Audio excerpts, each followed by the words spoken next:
예, 오늘 저는 여러분들과 함께 너희는 소금이니 라고 하는 제목입니다. 이번에는 다른 제목을 곰곰이 많이 생각을 했는데 떠오르지가 않아서 그냥 문맥에 있는 말씀대로 그냥 제목을 정했습니다. 마태복음 5장 13절에 있는 말씀입니다. 우리 짧으니까 같이 읽겠습니다. 시작. 너희는 세상의 소금이니 소금이 만일 그 맛을 잃으면 무엇으로 짜게 하리요? 후에는 아무 쓸데없어 다만 밖에 버리고 사람에게 밟힐 뿐이니라. 아멘. 말씀을 준비하면서 찾아보다가 제 마음을 굉장히 이렇게 리프레시하게 하는 어떤 좋은 한 글이 있었습니다. 그 글의 제목은 잘못 건 전화라고 하는 제목인데요. 한번 들어보시기 바랍니다. 지금은 아니지만 그때는 딸 하나를 둔 평범한 아빠였다. 시작은 우연한 실수에서 비롯됐다. 친구에게 건다는 게 그만 엉뚱한 번호를 눌렀다. 어쩌면 운명이었는지도 모르겠다. 여보세요? 아빠? 아마도 내 딸 현정이와 비슷한 또래로 초등학교 저학년쯤 되는 여자아이 목소리였다. 넌 아빠 번호도 모르니? 저장이라도 하지. 괜히 내 딸 같아서 핀잔을 준 건데 아빠 바보. 나 눈 안 보이잖아. 순간 당황했다. 장애가 있는 아이구나. 엄마가 요 앞 슈퍼 가서 내가 대신 받은 거야. 아빠 언제 올 거야? 너무 반기는 말투에 잘못 걸렸다고 말하기가 미안해. 아빠가 요즘 바빠서 그래. 대충 얼버무리고 끊으려 했다. 그래도 며칠씩 안 들어오면 어떡해. 엄마는 베개 싸움 안 해준단 말이야. 미안. 아빠가 바빠서 그래. 일 마치면 들어갈게.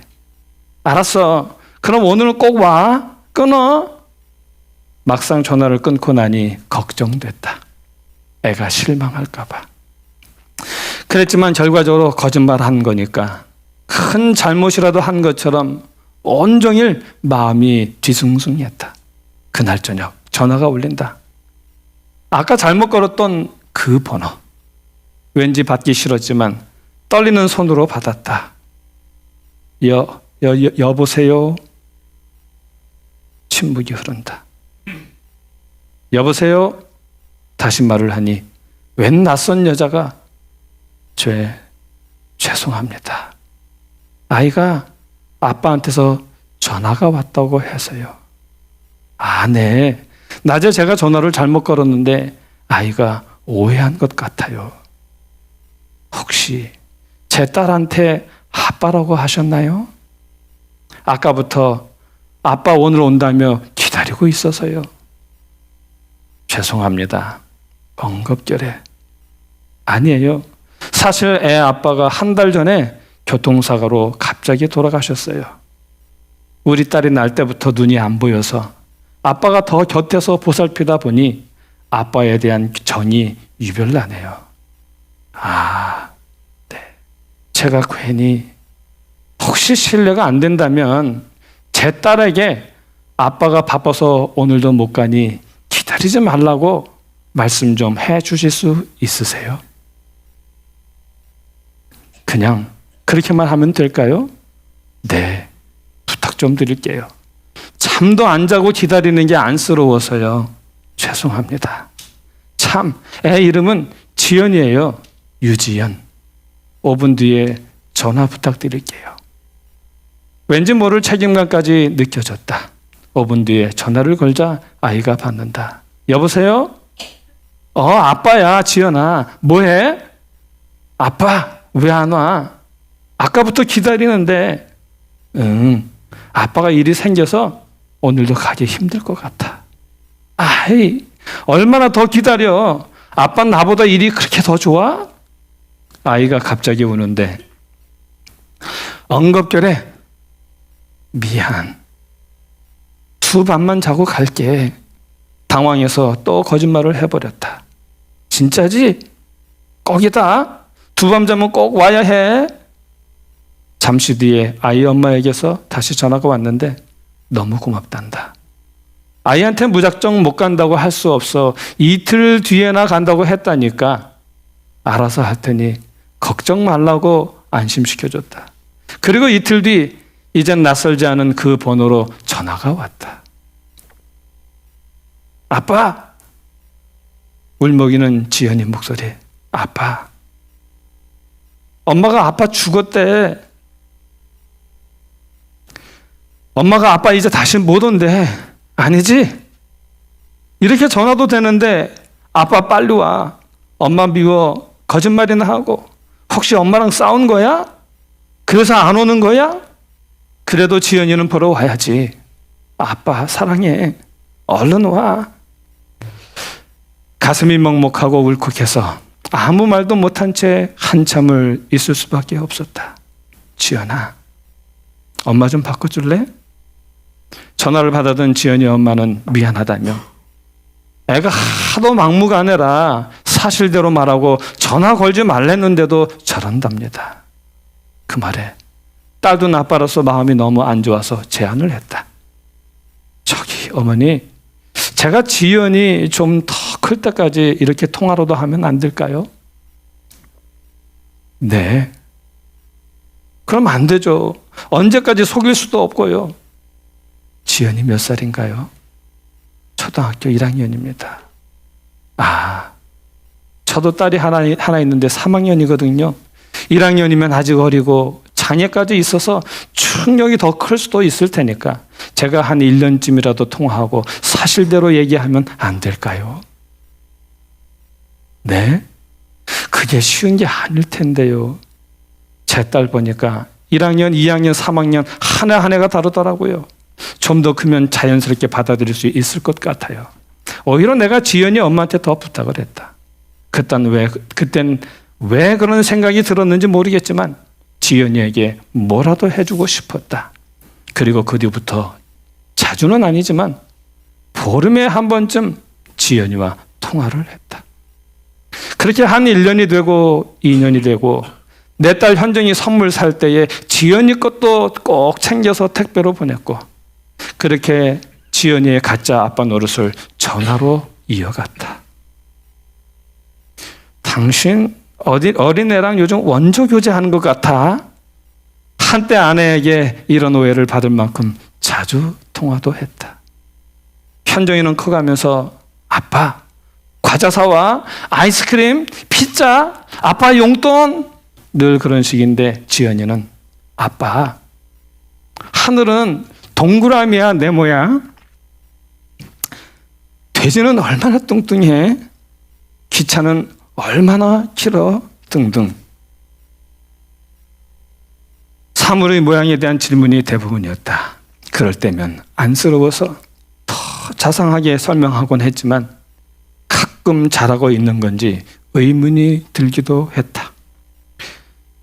3년쯤 지난 어느 날 지연이한테서 전화가 왔다. 지연아, 왜? 저기 나 사실은 작년부터 알았어.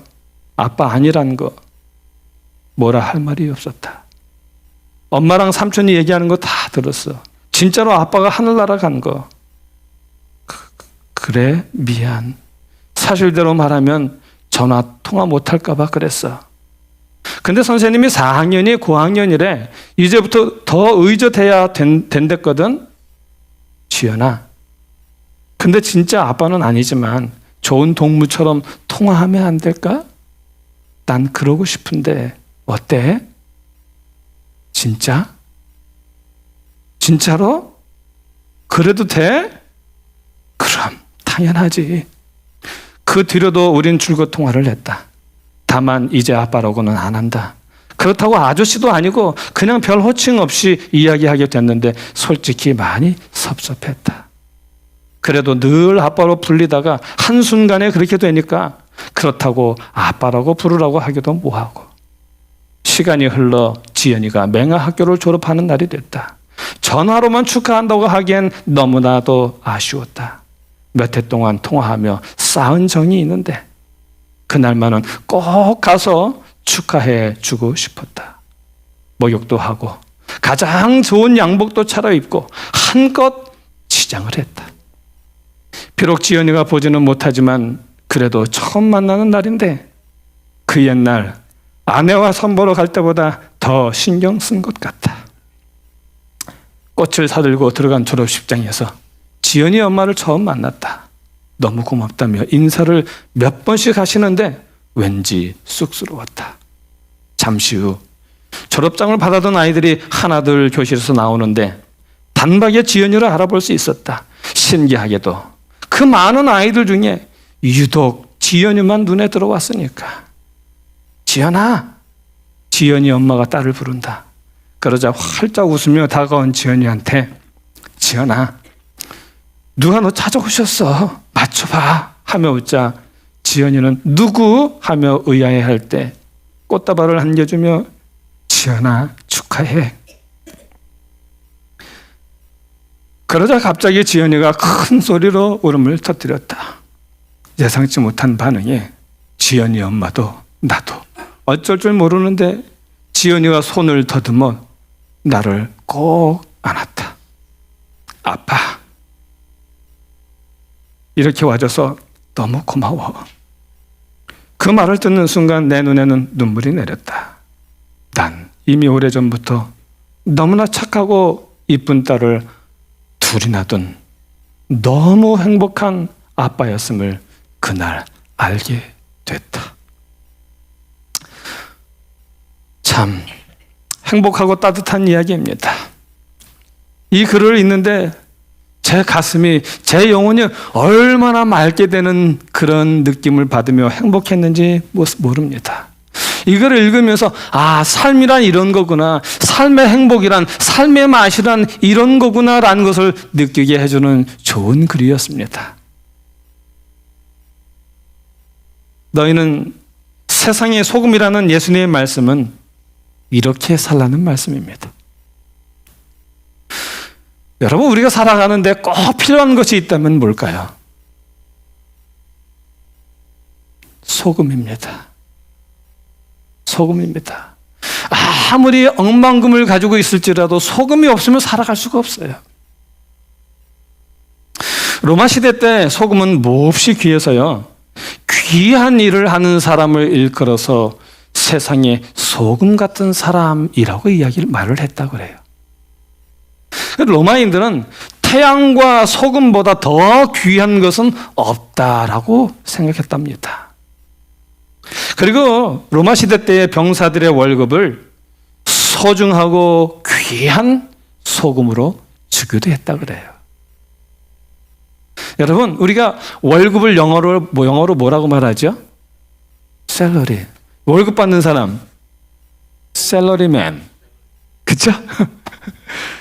여러분, 근데 그 샐러리라는 말이 어디서 왔는지 아세요? 라틴어에서 왔어요. 그 라틴어인데 그 라틴어 그 샐러리의 그 어원이 뜻이 소금이래요. 소금이래요. 바로 소금을 월급으로 주던 것에서 기인했던 것입니다. 이처럼 소금은 없어서는 안 되는 아주 귀중한 것입니다. 자, 그럼 왜 이렇게 소금이 귀중할까요? 우리가 잘 아는 것처럼 소금에는 중요한 두 가지 역할이 있습니다. 그 중에 첫 번째 역할은 뭐냐면 음식 맛을 내는 것입니다. 우리 모두가 매일 경험하지만 음식에 소금을 넣지 않으면 어때요? 맹맹하죠. 그런데 좀 더 정확하게 얘기하면 음식의 맛을 제대로 느낄 수가 없는 거예요. 그런데 거기에 적당한 양의 소금이 들어가면 어떻습니까? 예, 음식의 제맛을 느낄 수가 있습니다. 이처럼 소금의 역할 중 중요한 역할 하나가 바로 맛을 내는 것입니다. 그러므로 너희는 세상의 소금이니라는 예수님의 말씀은요, 소금이 음식물의 맛을 내는 것처럼 너희도 세상에 감칠맛 내는 그리스도인으로 살아라라는 예수님의 말씀입니다. 너희도 세상에서 조미료와 같은 맛깔스러운 사람이 되라는 예수님의 부탁입니다. 이 땅에 살고 있는 사람들을 나눠보면 세 부류로 나눌 수 있다고 합니다. 한 부류 사람은 있으나 마나한 사람, 한 부류의 사람은 차라리 없었으면 좋았을 사람들, 또 한 부류의 사람은 꼭 필요한 사람들이라고 합니다. 어떤 사람이 이 세상에 반드시 있어야 할까요? 그 사람은 다른 사람이 아니라 바로 조미료 같은 사람입니다. 많은 사람들을 맛깔스럽게 만들어주는 사람입니다. 어느 모임이든지요, 화기애애한 분위기를 연출하며 모든 회원들을 행복하게 하는 사람이 꼭 있습니다. 반대로 가는 곳마다 문제를 만들고 갈등을 야기시키고 큰 소리를 나게 하고 많은 사람들을 불쾌하게 하는 사람들도 있습니다. 우리는 이 전자의 사람을 뭐라고 말하냐면 피스메이커라고 말하고요, 이 후자의 사람을 뭐라고 말해요? 트러블 메이커라고 말을 합니다. 바로 소금과 같은 사람, 조미료와 같은 사람들을 일컬어서 피스메이커라고 말을 하는 것입니다. 예수님을 믿기는 믿는데 피스메이커가 되지 못하고 트러블 메이커가 되는 사람들이 참 많이 있습니다. 이런 사람들은 어떤 존재일까요? 우리는 피스메이커가 되면 좋겠습니다. 꼭 필요한 사람, 주변의 사람들을 행복하게 하는, 맛깔나게 만드는 그런 사람이면 좋겠습니다. 저 사람만 있으면 참 좋아 라고 하는 사람이 되면 좋겠습니다. 정말 우리 교회가요, 소금 같은 사람들만 모이는 교회면 좋겠습니다. 여기 계신 분들이 정말 소금 같은 분이셔서 세상과 교회 속에서 많은 사람들을 정말 살맛나게 하고 행복하게 하는 분들이 되시기를 간절히 바랍니다. 그 다음에 두 번째, 이 소금의 가치는, 그 소금의 가치가 나타나는 두 번째는 뭐냐 하면 부패를 막아주는 천연 방부제의 역할을 한다는 것입니다. 여러분, 물고기는 뭐예요? 잡은 바로 말고 잡아서 가져오는 물고기는 다 죽은 물고기예요. 죽은 시체입니다. 그래서 곧 썩게 됩니다. 그러나 소금은 그것을 신선하게, 보존하게 만들어줍니다. 그래서 그리스도인들은 소금을, 그리스인들, 죄송합니다. 그래서 그리스인들은 소금을 죽은 시체에 넣는 새로운 영혼과 같다라고 말을 했어요. 죽은 시체에 넣는 새로운 영혼과도 같다, 이렇게 말을 했어요. 여러분, 그 바닷물의 염분 농도가 몇 프로인지 아세요? 3.5%. 예, 3.5%입니다. 우리 몸의 체액보다 4배가량 정도 짜다 그래요. 이런 말이 있어요. 해불탁수라는 말이 있습니다. 해불탁수가 어떤 말인가 하면, 바다는 아무리 탁한 물이라도 다 받아들인다는 뜻입니다. 아무리 탁한 물이라도 다 받아들인다는 거예요. 인류의 문명이 시작된 이후 사람들이 배출한 온갖 더럽고 지저분한 생활하수가 지금까지 아주 오랫동안 바다로 다 흘러 들어갔어요. 뭐 지나온 대로 하면 얼마나 오래됐어요? 그런데 성경의 역사로 따져도 6,000년의 역사 동안, 6,000년 동안 그 많은 오염수들이 계속해서 바다로 다 들어갔습니다. 그런데 어떻게 됐습니까, 여러분? 여전히 하늘에는 새들이 날고요, 땅에는 온갖 동물들이 뛰어놀고요, 그리고 바닷속에는 여전히 수많은 물고기들이 헤엄치고 있습니다. 어떻게 그럴 수 있을까요? 우주에서 이 땅을 찍어보면 파랗게 이렇게 녹색에 띈 것을 보게 된다 그래요. 왜 그럴까요? 그 이유는 바닷속에 있는 소금 때문에 그렇습니다. 소금 때문에 그래요. 소금은 모든 더러운 것을 정화시킵니다. 썩은 것을 새롭게 하고요. 그래서 만약 바닷물에 소금이 없다면, 바닷물이 짜지 않다면 바다가 오염되고 지구가 썩고 지구는 생명이 살 수 없는 죽음의 행성이 되었을 거라는 겁니다. 예수님은 우리에게 너희는 세상의 소금이라는 말은요, 이런 세상에 소금의 역할을 하는 사람으로 살아가라라고 하는 것이죠. 썩어져 가는 것을 썩지 않게 하고요, 그리고 흐트러져 가는 것들을 맑게 하는 그런 사람이 되라고 하는 것입니다. 세상을 정결하게 하고 더러워지지 않게 하고 썩지 않게 하는 방부제와 같은 삶을 살라고 말씀하고 계시는 것입니다. 우리가 이 세상 물질적인 것을 어떻게 깨끗하게 했습니까? 그러나 이 세상의 물질보다 더 중요한 것이 있으니 그것은 바로 우리의 마음이죠. 자, 이제 그러면 우리가 어떻게 이 세상의 소금이 될 수 있을까요? 소금이 되려면 소금의 맛을 가지고 있어야 됩니다. 1997년 미국 몬넬 연구소가 네이처 보고서에 이렇게 글을 썼습니다. 무슨 글을 썼냐면, 쓴맛과 단맛이 동시에 나는 혼합물에 무엇을 넣으면요? 소금을 넣으면 무슨 맛이 증가한다고요? 단맛이 증가한답니다. 쓴맛은 사라지고 단맛이 증가된다는 거예요.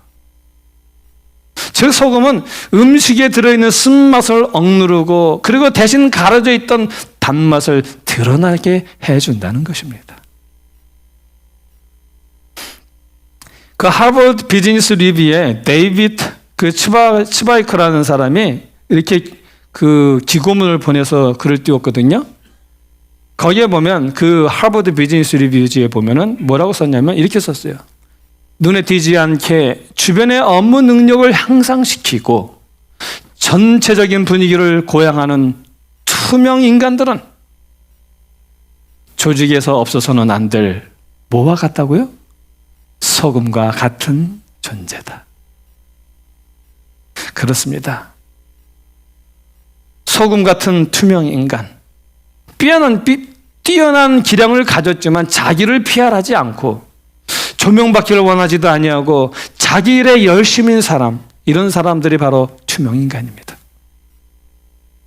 누가 알아주든 말든 맡은 바 일을 성실히 해내고 굳은 일도 맡아서 하고 만일에 벌어질 사고 위험까지 미리 파악해서 대비함으로 큰 탈 없이 일이 원만히 해결되도록 하는 사람이 바로 투명 인간입니다. 그렇습니다. 소금은 언제나 우리의 삶에 꼭 필요합니다. 근데 그 소금은 자신을 드러내지 않습니다. 자신을 드러내지 않으면서도 음식 속에 들어가 소리 없이 녹아져 버리지요. 그래서 전체를 더욱 만나게 합니다. 누구인가에게 필요한 사람, 혼자 있을 때보다 다른 사람과 협력할 때에 더 큰 능력을 발휘하는 사람, 스타는 아니지만 스타를 존재케 하는 사람이 바로 소금입니다. 우리 사회에 소금 같은 그리스도인이 그 어느 때보다 필요한 시대입니다. 자신을 녹이는 크고 작은 희생으로 팀의 파워를 높이는 숨은 공로자. 신앙의 공동체에는 빛나는 스타보다 평범하지만 서로에게 꼭 필요한 사람, 이런 사람들이 더 필요합니다. 산상본 36페이지 보면 이런 말씀이 있어요. 소금의 맛은 그리스도의 생명력, 곧 마음 가운데 있는 그리스도의 사랑과 생애를 가득 채우고 있는 그분의 의를 나타낸다. 그리스도의 사랑은 파급적이며 진취적이다. 그러므로 우리는 그들과 더욱 가까이 접촉하게 될 것이고 그들의 마음은 우리의 이타적인 관심과 사랑에 의해 뭐해질 것이라고요? 뜨거워질 것이다. 자, 그렇다면 우리가 이 세상이 소금이 되는 방법이 있어요. 어떻게 하면 소금이 될 수 있을까요? 저 나름대로 한 세 가지를 좀 정해봤습니다. 첫 번째, 현장에서의 진실한 봉사가 필요합니다.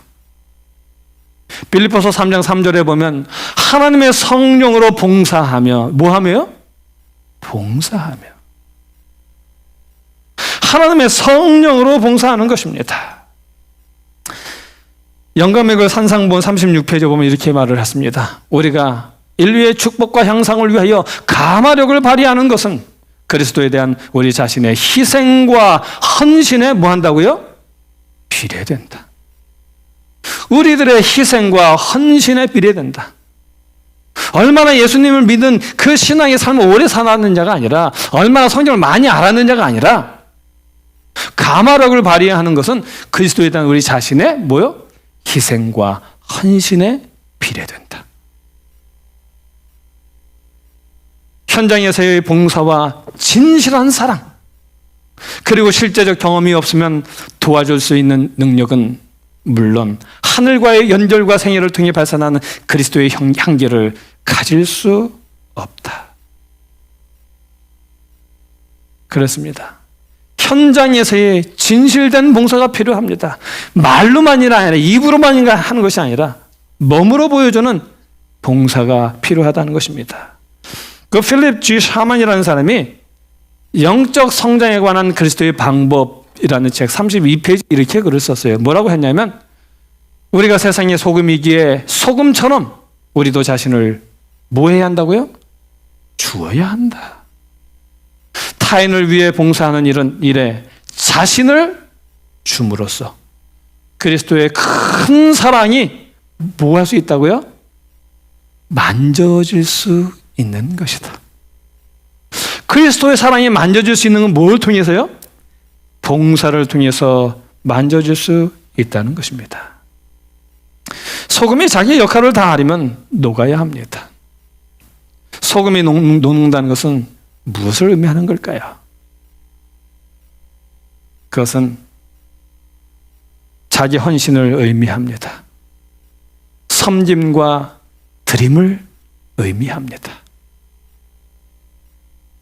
그래서 성도란 자기 자신만을 위하여 존재하는 사람이 아니라 다른 사람을 위하여 존재하는 자들이 바로 성도입니다. 우리 주님은 십자가를 통하여 자신을 철저하게 버리셨습니다.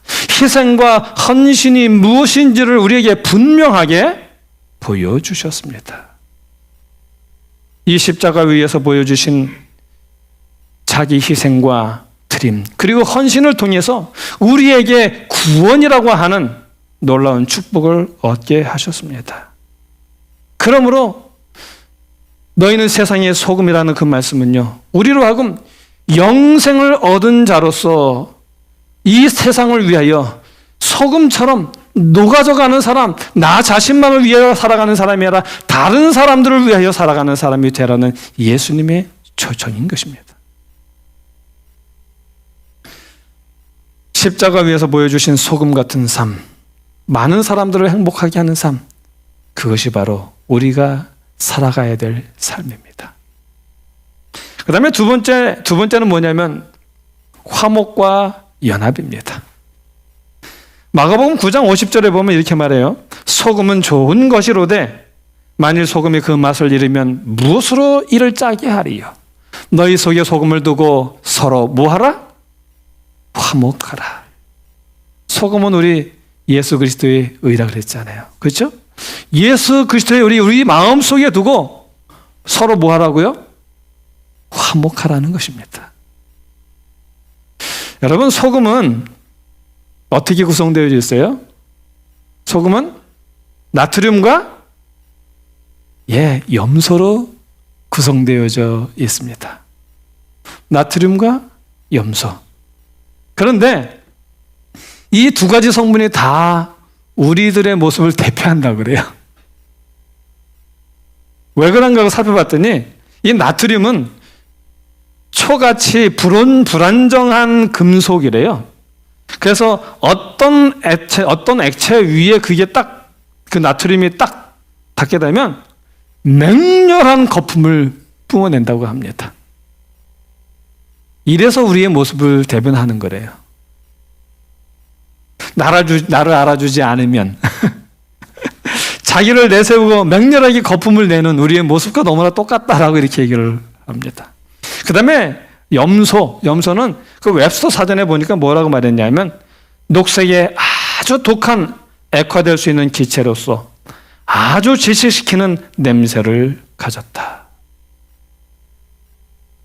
이 염소 기체의 위력을 이렇게 얘기를 했어요. 수온지 탱크에 아주 극소량의 이 염소를 넣어도 이 물을 마시는 그 도시에 있는 사람들, 그 물을 마시는 도시 모든 사람들을 다 죽일 수 있다. 이래요. 그 정도로 무서운 것입니다.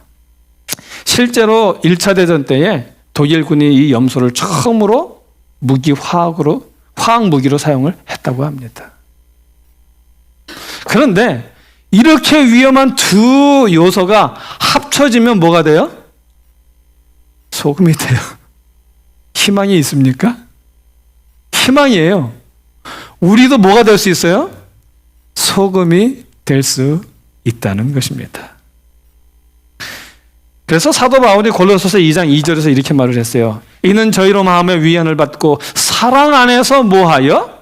연합하여 원만한 이해의 모든 부요에 이르러 하나님의 비밀은 무엇을 깨닫게요? 그리스도를 깨닫게 하려 함이라. 자, 그럼 세 번째입니다. 세 번째, 우리가 소금의 역할을 할 수 있는 말은 좋은 거는 뭐냐면 아름다운 말입니다. 골로새서 4장 6절에 보면 이렇게 말을 합니다. 너희 말을 항상 은혜 가운데서 무엇으로? 소금으로 고르게 함같이 하라. 우리 속담 이런 말이 있어요. 말 한마디로 천냥빛을 갚는다. 그 지혜자는 뭐라고 말했냐면요. 경우에 합당한 말은 아로새긴 은쟁반의 금사관이라. 그렇습니다. 때에 합당한 한마디는요, 잘 박힌 못과 같습니다. 그 한마디는 우리의 마음속에 잘 박힌 못처럼 그 사람을 바로 세우게 될 수 있습니다. 잠언 31장 26절 주석에 보니까 우리 입술에 있는 친절이라는 율법이라는 소제목으로 이런 글이 있더라고요. 그러므로 우리는 친절이라는 율법이 있게 하고 우리의 가슴 속에 있는 은혜의 기름이 되게 하자.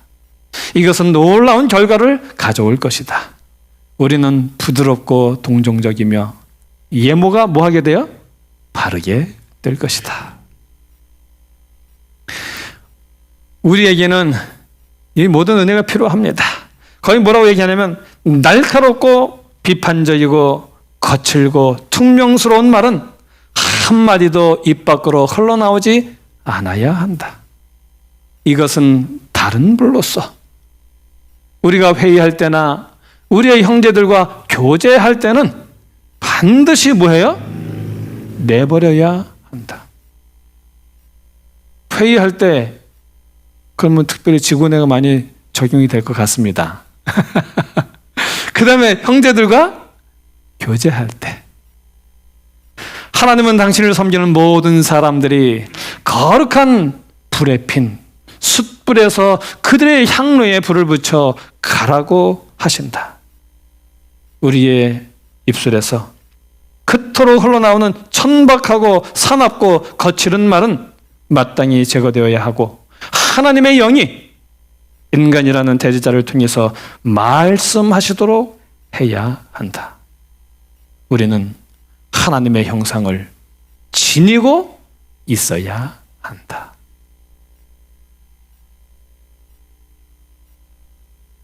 우리 사랑 안에서 참된 말로 피차의 은혜를 전하는 아름다운 성도가 되면 좋겠습니다. 오늘날 설탕의 인기가 내려가고 있고 소금의 인기는 올라가고 있습니다. 해로운 것은 사라지고 이로운 것은 오래 남아지기 때문에 그런 것입니다. 설탕 같은 말을 하는 사람이 있고 소금 같은 말을 하는 사람이 있답니다. 설탕같이 일을 하는 사람이 있고 소금같이 일을 하는 사람이 있다고 합니다.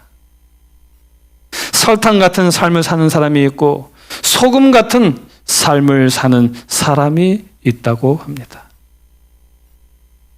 달지만 해가 되는 설탕 같은 사람보다는 짜지만 덕을 베푸는 소금 같은 사람이 되면 좋겠습니다. 맛을 잃게 하는 설탕 같은 사람이 아니라 맛을 오히려 드러내주는 그런 소금 같은 삶을 살면 좋겠습니다. 사람은 설탕 없이는 살 수 있어도 소금 없이는 살 수가 없습니다. 이제 말씀을 마치면서 오늘부터 우리 소금으로 살게 되기를 간절히 바랍니다. 우리 안에 있는 쓴맛은 다 가라앉히고 우리 안에 있는 장점 좋은 단맛만 드러내주는 그런 사람으로 살아가면 좋겠습니다. 그리고 우리의 눈은 소금 눈이 되면 좋겠어요. 그래서 단점은 안 보이고 좋은 것만 보여서 남의 장점만 다 드러내주는 그런 눈을 가지고 있으면 좋겠습니다. 아무쪼록 우리 로즈미도 교우님들 정말 그런 소금 같은 분들이 되셨어요. 정말 하나님께서 구원하고자 하는 이 세상에 있는 사람들을 구원하는 아름다운 교회가 되기를 간절히 바랍니다.